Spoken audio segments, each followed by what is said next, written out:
My daughter-in-law stood up in that conference room and told the estate attorney that my grandson had been coached to lie. What she didn't know was that my 9-year-old grandson had spent 3 months recording everything on the old tablet I'd given him for his birthday. When he opened that tablet and pressed play, not a single person in that room made a sound. I'm glad you're here. Stay with me until the end of this, and drop the city you're watching from in the comments. I want to see how far this story travels. My name is Harold. I'm 67 years old, and I spent 41 years building a landscaping and property management company from a single truck and a borrowed lawnmower into something I was genuinely proud of. When I finally retired 3 years ago, I handed the operational reins to my oldest son, Gerald, with the understanding that the business and the property it sat on would eventually be divided equally between both my sons, Gerald, and my younger son, Ray. That was always the plan. That was always what I told them both. What I put in my original will, and what I believed, with complete confidence, was settled. What I didn't know was that Gerald's wife, Diane, had been working on unsettling it for a very long time. The conference room at my estate attorney's office smelled like lemon polish and old paper. I sat at the head of the table in a chair that felt harder than I remembered, watching Gerald shuffle through documents I hadn't asked him to bring. Diane sat beside him in a charcoal blazer, her posture perfectly straight, her expression the kind of carefully composed neutral that I'd learned, too late, meant she was managing a situation rather than participating in one. Ray sat across from them, quieter than usual, his hands folded on the table in front of him. And at the far end of the table, in a chair slightly too large for him, sat my grandson, Cooper Gerald, and Diane's boy, holding a backpack on his lap with both arms wrapped around it like it contained something he'd been trusted to protect.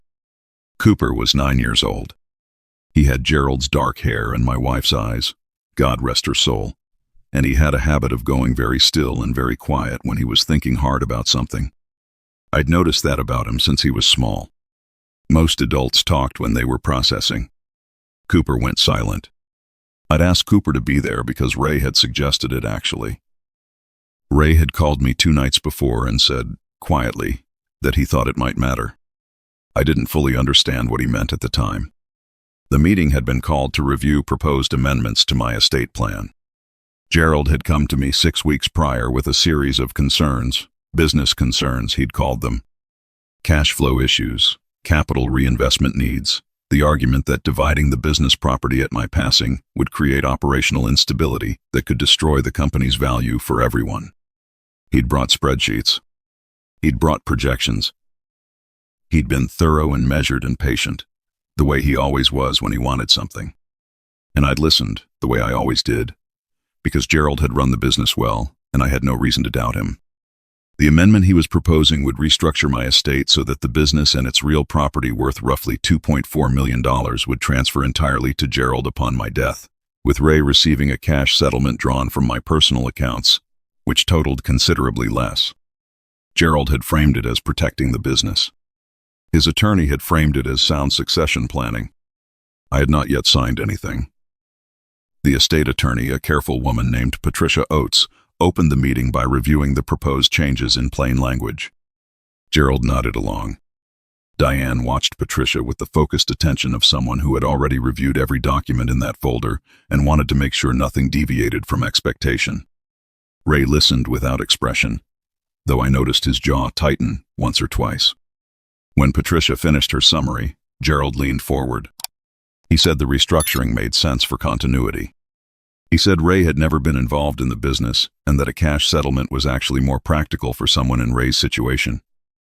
He said our father, meaning me, sitting right there, had always prioritized the business's survival above everything else, and that the proposed structure honored that. Ray looked at me then, and there was something careful in his eyes. Something that wasn't quite sadness and wasn't quite anger. It was the look of a man who had already been through the argument and knew how it would go if he made it again. Then Diane spoke. She said she wanted to address something directly, because she believed in transparency. She said she was aware that Ray had been speaking to me privately in recent weeks, and that some of what Ray had shared with me might have given me a distorted picture of Gerald's intentions. She said she was concerned that certain things had been said, things that were not accurate, and that before I made any decisions, she thought it was important that everyone understand what Ray had actually been telling me.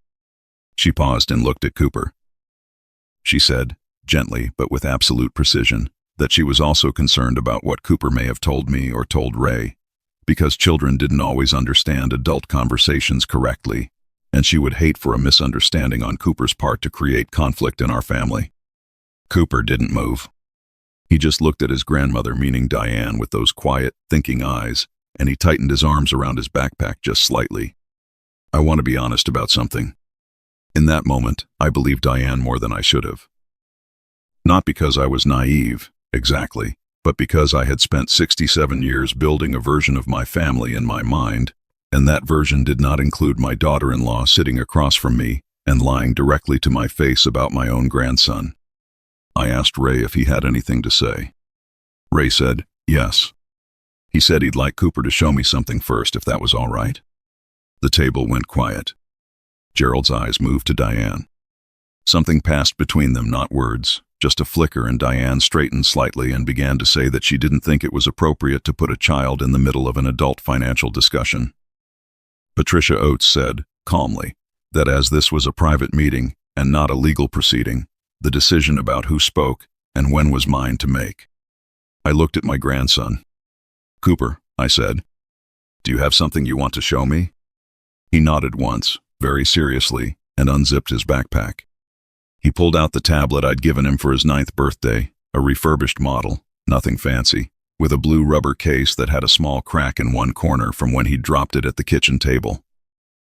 I watched him tap the screen twice, find what he was looking for, and then set the tablet flat on the conference table and slide it toward Patricia Oates without a word. Patricia looked at me. I nodded. She pressed play. The first thing I heard was Diane's voice. Not the measured, careful voice she used in rooms like this one. A different voice, relaxed, almost amused, the voice of someone who believed they were entirely alone and entirely in control of the situation. The recording had been made in the kitchen of Gerald and Diane's home, approximately 11 weeks earlier. The audio quality was imperfect but clear enough. Diane was on the phone. She was talking about me. She was saying that I had become sentimental in my old age, and that sentiment was a liability they couldn't afford. She said Ray had always been the favorite and that I had a blind spot about him, and that the best approach was to make the restructuring feel like it was protecting me rather than cutting Ray out. She used those words, cutting Ray out, with the same tone someone might use to describe trimming a hedge. Then she said something that made Patricia Oates set down her pen. She said that if I resisted, they had other options. She mentioned something about cognitive assessments. She said that a doctor's note suggesting early memory concerns could be useful. She said Gerald's brother-in-law was a physician who owed Gerald a favor. I sat very still. Gerald had gone pale across the table. Not the pale of someone who was hearing something for the first time. The pale of someone who had known this was coming and had hoped it wouldn't. Diane was already speaking. She said the recording was taken without consent. She said Cooper didn't understand what he'd heard. She said children recorded things all the time without context, and this was a private phone conversation being taken wildly out of proportion. Cooper looked at her. He said, in the straightforward way that 9-year-olds say things when they have decided to say them, that he had more. Diane's composure slipped just for a second. Just a fraction. Then it came back. She said, Cooper, sweetheart, this isn't the right place for this. Cooper looked at me instead of at her. He said he had 7 recordings, Grandpa. He said he'd started making them because he kept hearing things that didn't sound right, and he didn't know who to tell, and he'd remembered that I had always told him that the truth was the most important thing a person could protect. He said he was sorry it took him this long. He said he'd been scared that if he said something wrong, it would make everything worse. I asked him how long he'd been carrying this. He said since Thanksgiving. It was now the middle of March. My 9-year-old grandson had been sitting on 7 recordings for nearly 4 months, trying to figure out the right moment to tell the truth, because the adults around him had made it too complicated to do it simply. Patricia asked Cooper if he was comfortable sharing the remaining recordings. He nodded and slid the tablet to her again. The second recording was from a conversation between Gerald and Diane, in what sounded like their bedroom, about 2 months before the estate meeting had been scheduled. In it, Diane was walking Gerald through the strategy in a way that made clear she had been the architect of it from the beginning. She talked about the timeline. She talked about the framing. She referenced the spreadsheets Gerald had brought to me and noted, with some satisfaction, that I'd responded well to financial language because I'd always trusted numbers more than words. She also said something about Ray. She said that once the estate was settled and Gerald had clear title to the business property, Ray's ability to contest anything would be extremely limited, and that by the time Ray understood what had happened, I would most likely no longer be around to change things. That sentence sat in the room like smoke. Gerald stared at the table. He didn't look at me. He didn't look at Diane.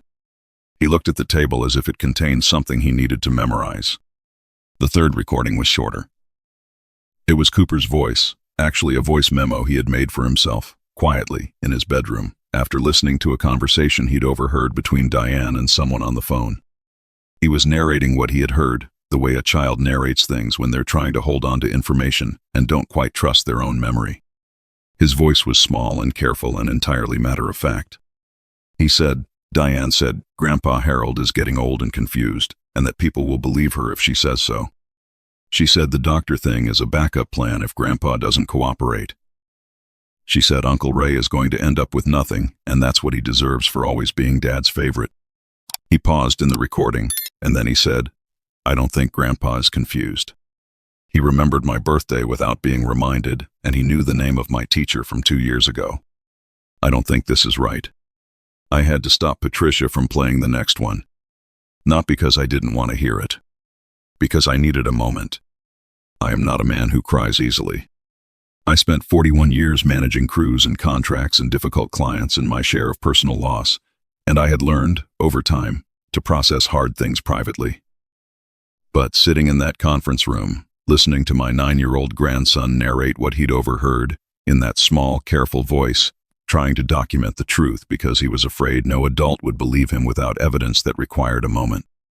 Ray reached over and put his hand on my arm. I nodded at Patricia. She pressed play again. The fourth recording was the one that ended the meeting entirely. It was a conversation again between Diane and someone I didn't recognize by voice, in which Diane discussed the physician. Not in vague terms. In specific ones. She described what she needed the doctor to say, how it should be phrased, what diagnosis language would carry the most weight in a legal context, and what Gerald had agreed to pay for the documentation. Patricia Oates stopped the recording herself. She looked at Diane. She said, in the same calm voice she used to review estate documents, that what she had just heard described the procurement of fraudulent medical documentation for use in a legal proceeding, and that she was an officer of the court, and that she needed everyone to understand she had an obligation to take this seriously. Diane said nothing. Gerald finally looked up from the table. He looked at Cooper first. His son. His 9-year-old son, who had spent 4 months quietly gathering evidence because he loved his grandfather more than he feared the consequences. Gerald's expression was something I had not seen on my son's face since he was very young, the expression of a man confronting something in himself that he had been successfully avoiding. He looked at me. He said, Dad, I didn't know about the doctor. I believe him. I believe that part. I believe there are things Diane had set in motion that Gerald either hadn't known about or had chosen not to ask about directly, because asking directly would have required him to confront what he already suspected. I have had a long time to think about this. I believe my son had allowed himself to be led down a road he didn't fully map, by a woman who had mapped every inch of it in advance. That is not an excuse. But it is what I believe. Diane gathered her things with the measured movements of someone who had prepared for the possibility of failure and had decided that composure was the only remaining asset worth protecting. She said that recordings made without consent were inadmissible. She said that Cooper had been manipulated by Ray into doing something he didn't understand. She said she had only ever wanted to protect the family's financial interests. Patricia said that admissibility was a matter for a different proceeding and that this meeting was concluded.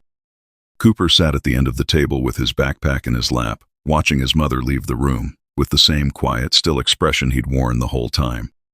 He didn't look angry. He didn't look triumphant.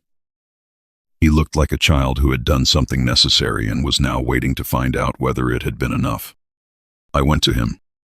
I sat in the chair next to him, the one Diane had just vacated, and I looked at my grandson and I said, "Cooper, I need you to know something." He looked at me. I said, "What you did today took more courage than most adults manage in a lifetime. I am sorry you had to carry this. I am sorry the adults in your life put you in a position where you felt like you had to be the one to tell the truth. You should have been able to be 9 years old."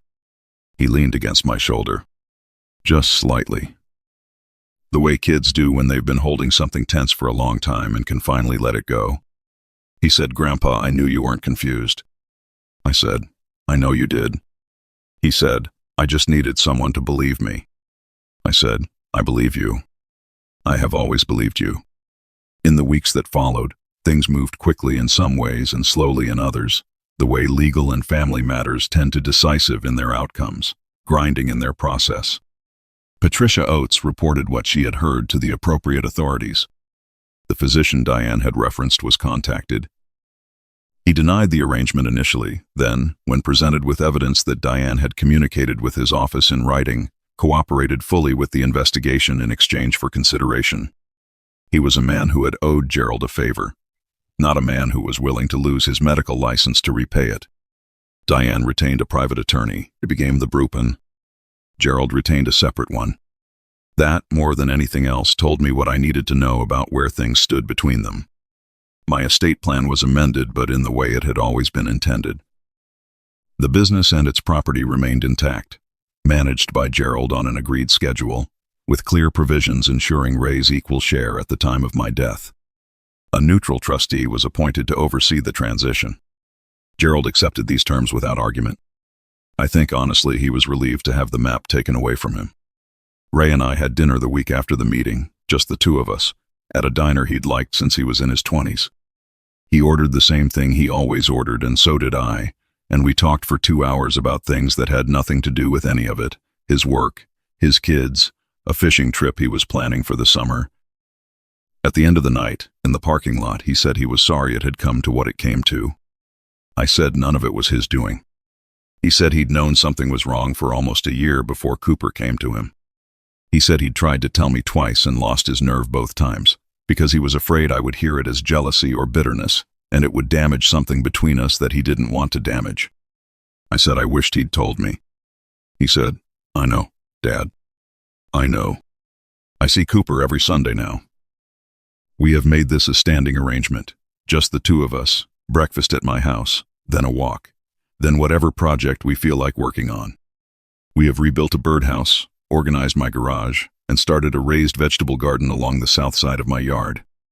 Cooper has an opinion about tomato varieties that I find both specific and completely sincere. About 6 weeks after the estate meeting, while we were eating scrambled eggs at my kitchen table, Cooper put down his fork and looked at me with that thoughtful expression. He said, "Grandpa, were you scared when they played the recordings?" I thought about that honestly. I said, "Not scared. More like sad. The way you feel when something you believe turns out not to be entirely true." He nodded, considering this. He said, "I felt like that when I was recording them. I kept hoping I was wrong. I kept thinking maybe I had misunderstood what I was hearing. But then it kept happening again, and I didn't think it was fair that you didn't know." I said, "It wasn't fair. You were right about that." He said, "Did I do the right thing?" I said, "Yes. Without question. Always." He picked up his fork again. He said, "Okay. Good." And then he asked if we could plant basil next to the tomatoes or if that would cause a problem, and I told him that basil and tomatoes were actually quite good companions, and that was that. I want to say something, here at the end, for anyone who is listening. I spent 41 years building something. I spent 67 years becoming the kind of man I hoped my sons would see when they looked at me. I made mistakes in both of those efforts, plenty of them, but I never stopped believing that honesty was the foundation everything else had to rest on. I told my sons that. I told my grandsons that. I said it so many times it probably became background noise to them, the way a grandfather's repeated wisdoms tend to. But Cooper heard it. Cooper heard it, and when the moment came when he was 9 years old and sitting in his bedroom with a tablet and a choice between what was easy and what was true, he chose the truth. quietly, carefully, at considerable cost to himself. Over 4 months, he chose it. I don't know what the rest of my life holds. I am 67, which is not old in every sense, but is old enough to understand that the time you have left should be spent on the things and the people that deserve it. I know now, with the clarity that comes from having something important nearly taken from you, that what deserves my time is right in front of me. Ray, on the other side of a dinner table, Cooper across from me with his opinions about Basil, the particular quiet of a Sunday morning in my own kitchen. What nearly happened in that conference room did not break my family. It revealed it stripped away the version I had been maintaining in my imagination and showed me the actual shape of what was there. And the actual shape, it turned out, was smaller than I'd thought in some places and larger in others, and held together in ways I had not previously noticed. My grandson noticed. He noticed when no one else was paying close enough attention, and he carried that noticing carefully for 4 months, and then he walked into a conference room and told the truth, because his grandfather had told him, years earlier, that the truth was worth protecting. I hope I am always worthy of that. I truly do. Sometimes the most important truths in a family get carried by the quietest people in the room. Cooper didn't have power, or a lawyer, or decades of experience. He had 4 months of patience, a cracked blue tablet case, and the memory of his grandfather saying that truth was worth protecting. That's enough. It's always been enough. When we plant honesty in children early, they carry it forward in ways we never expect, and sometimes they carry it back to us exactly when we need it most. A small note to our viewers: this story was created and imagined with the help of AI, crafted to bring you a moment of meaningful entertainment and, hopefully, a quiet reminder of something good worth holding on to.